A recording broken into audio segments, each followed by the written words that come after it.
Voltamos com o Horizonte Debate, hoje conversando sobre uma alimentação saudável no verão. E começamos esse quarto e último bloco com a participação da Marlúcia Andréia.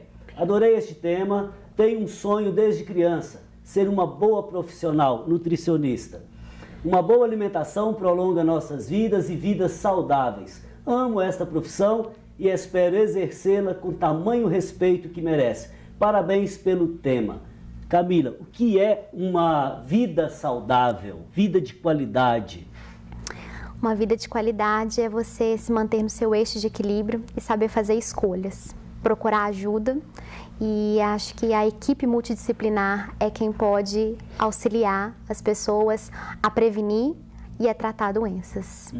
E nesse sentido a gente poderia dizer para a Marlúcia então, né? Vamos dizer assim, um equilíbrio entre mente, corpo, entre isso. eu e o social. Sim, verdade? Eu acho que esse equilíbrio é fundamental para a gente poder buscar a qualidade de vida. Carlos, o que dizer, por exemplo, dos alimentos sazonais? Claro que hoje a gente tem oferta o ano inteiro, né? Como que isso influencia, por exemplo, no seu trabalho ou na cozinha como um todo? Primeiro que, comercialmente falando, os preços variam muito. Agora, a nível de preparo, todos aqueles produtos da época, eles te dão um retorno muito maior na confecção dos pratos. Os morangos são mais bonitos, todas as frutas são mais bonitas, as melancias estão mais suculentas, as folhas, né, das verduras são maiores, os próprios legumes estão melhores, maiores, não são aquele murcho, né? Então ele te proporciona um resultado melhor. E por incrível que pareça, o sabor é diferente. Talvez por excesso de agrotóxicos que eles colocam, né, que vai influenciar diretamente, o outro não, já é uma coisa mais natural. Né? Então nós buscamos muito usar, lógico que a gente usa ingredientes o ano inteiro, mas sempre quando tem os ingredientes da época, né, que é frutas, legumes, né? A gente busca confeccionar pratos em cima desses produtos. Doutor Fabiano, é possível emagrecer de forma rápida e de forma saudável ao mesmo tempo? Não. Não há nenhum milagre, nenhuma mágica aí. Não existe mágica. Como eu disse anteriormente, existem protocolos que devem ser seguidos. Todos os métodos reconhecidos por grandes entidades são embasados em várias pesquisas científicas com um número muito grande de pacientes analisados. E um plano alimentar para a redução de peso, ele obedece uma restrição em cima da necessidade energética total desse paciente. Então, cada paciente tem uma necessidade que varia desde a infância até a fase adulta e por questões parafisiológicas são alterados, como, por exemplo, a gestação e a lactação. Então, calcula-se a necessidade energética do paciente, aquilo que é necessário para manter as suas atividades vitais e diárias, e em cima disso, nós fazemos uma redução que pode ser de 500 até 1.000 calorias dia, o que proporcionaria uma redução de peso de 2 a 4 quilos, respectivamente. E é lógico que, nesse sentido, deve-se obedecer às proporções recomendadas entre carboidratos, gorduras e proteínas e procurar ter uma variedade dentro dessa alimentação. Nesse sentido, o que se obtém é, no máximo, 4 quilos de emagrecimento. Passou disso, algo errado aconteceu e que pode trazer uma repercussão que é o reganho de peso. Se a restrição calórica for muito intensa... Que é o famoso efeito sanfona. Exatamente. O corpo, dentro de uma restrição muito grande, ele entende como uma ameaça ao organismo e ele vai criar mecanismos de economia. Redução do metabolismo, redução da frequência cardíaca, da produção de hormônio tireoidiano, que vai jogar o paciente dentro do efeito sanfona. A Camila quer falar algo? Levantou a mão. Na verdade, quando pensamos na perda de peso, é o peso bruto. O emagrecimento é a redução de tecido adiposo. Então, é da gordura subcutânea e da gordura visceral que faz mal à saúde. O Magno da Floresta, ele quer saber qual que é a alimentação ideal, Camila, para uma pessoa com diabetes tipo 2? Bom, é o fracionamento, é a ingestão de carboidratos complexos, é a ingestão de antioxidantes, visto que a diabetes é uma doença altamente oxidativa. O acompanhamento nutricional é muito importante para saber o que comer, quando comer e, no caso, avaliar a rotina dessa pessoa. Se ela faz atividade física, para não ter queda dessa glicemia e acabar passando mal no meio dessa atividade. Então, o profissional pode ajudá-lo de uma maneira Seguramente o acompanhamento, né? Sim, porque na verdade a gente está falando no geral, né? Mas como é a rotina dessa pessoa? Que horas ele dorme, né? Ok. Chegou uma pergunta aqui pelo Twitter, Fabiana Léo, sobre atrair as crianças para uma alimentação saudável. Foi dito muito no poder do exemplo. Sempre comi muitos legumes porque via meu pai comendo com satisfação. Não adianta fazer salada para criança, mas só comer massa e fritura. Seu comentário, Carlos Pita. O exemplo dos pais arrasta as crianças? Sempre arrastam. Né? Não tem como, porque, igualzinho fala, a educação vem do berço, né? Inclusive a educação alimentar. Então, acho que perante as crianças, você está insistindo com elas, né? E educando elas a ter essa alimentação, então que tenham também. Né?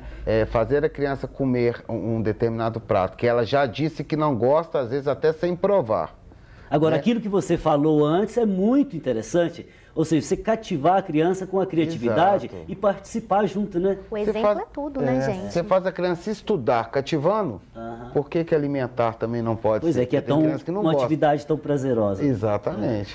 Chegou mais uma questão aqui no Twitter, doutor Fabiano. Aproveito para chamar a atenção sobre o risco das dietas de desintoxicação comuns no verão. Quais são os comentários sobre isso? A dieta de desintoxicação, ela tem uma restrição de determinados grupos de alimento, que são erroneamente apontados como vilões. As dietas de desintoxicação, elas trabalham um consumo de frutas, hortaliças, leguminosas, que, lógico, é interessante, porque o brasileiro não tem normalmente esses pratos dentro da sua rotina normal. Infelizmente, apesar do Brasil ser um país tropical com uma grande diversidade de frutas, legumes e hortaliças, o consumo ainda é muito reduzido na maioria dos brasileiros. Mas o problema é que deixa-se de se consumir determinados alimentos que são importantíssimos para o nosso dia a dia. No caso, o consumo adequado de carboidratos e também de proteínas. Então, isso pode, consequentemente, levar a danos do fornecimento de energia para o organismo e também a deficiências de micronutrientes, como as hipovitaminoses, por exemplo. Agora, uma alimentação saudável, equilibrada, é tudo para manter a saúde. Por exemplo, colesterol ou a taxa de triglicérides muito elevada podem trazer uma série de danos para o organismo. O que o senhor diria, por exemplo, para uma pessoa portadora de algum tipo de cardiopatia?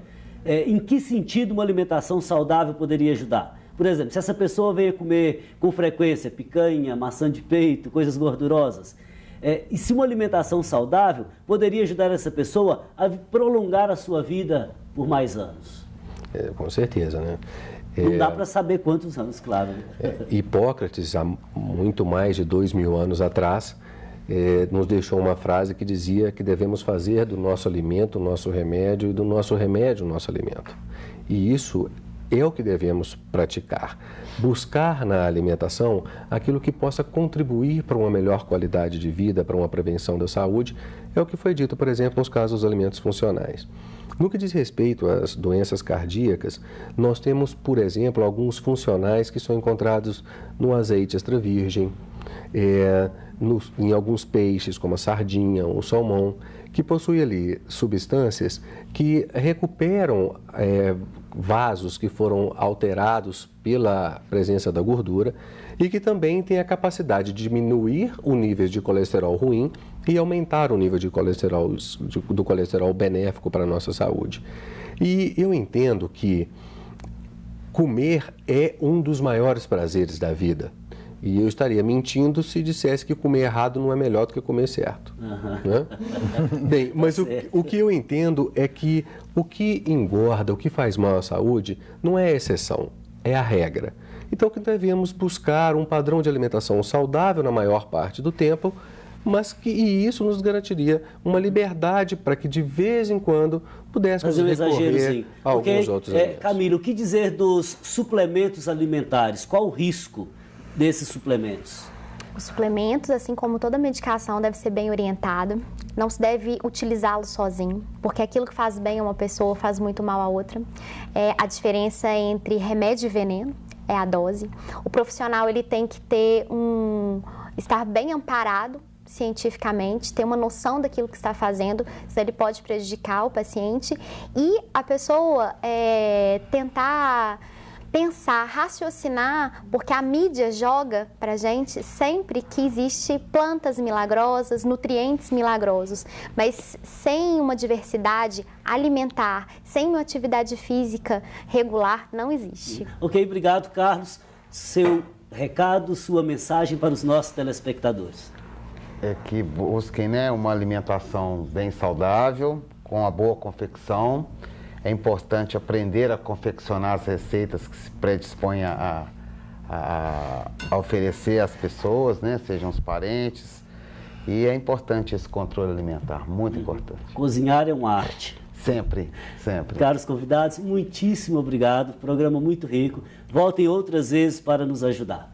Obrigado. Gostaríamos de comunicar aqui as pessoas que ganharam o sorteio dos livros. Felipe, do bairro São Geraldo, Débora, do bairro Canaã, Leni Maria Moraes Rabelo Horta, do Santo Antônio, e Magno, da Floresta. O Carlos Pita também vai lançar o segundo livro. Pode dar o seu recado, Carlos? Na verdade, é o terceiro livro. Terceiro. É o terceiro. Eu tenho um projeto gastronômico que chama Bate-Papo com Sabor, que agora em novembro completa seus 5 anos. E é um projeto itinerante, focado numa gastronomia diferenciada, que eu busquei conhecimento praticamente do mundo inteiro, já tivemos várias experiências. E foram confeccionadas mais de 500 pratos, nesse período. E eu separei 80 dos que foram mais solicitados, mais elogiados, mais degustados. E os preferidos pelo público. Os preferidos, com certeza. Ok, Carlos, nosso tempo se esgotou. Muito obrigado. Eu que agradeço. Antes de encerrar o programa, lembramos mais uma vez a campanha Faço Parte. Ajude a Arquidiocese de Belo Horizonte a construir mais esse capítulo da sua história, revitalizando o Santuário Nossa Senhora da Piedade e construindo a Catedral Cristo Rei. O Horizonte Debate de hoje chegou ao seu fim, mas você pode acompanhar informações sobre o programa no site da TV Horizonte. Lá você pode saber o tema da semana com antecedência, ver fotos dos bastidores do programa. O endereço é tvhorizonte.com.br/Horizonte Debate. E acompanhe também as notícias do Horizonte Debate pelo Twitter, acessando twitter.com/Horizonte Debate. Obrigado pela sua companhia e na próxima semana eu te espero em mais um Horizonte Debate, aqui na TV Horizonte, uma emissora da Catedral, rede de comunicação católica. Conto com você, fraterno abraço.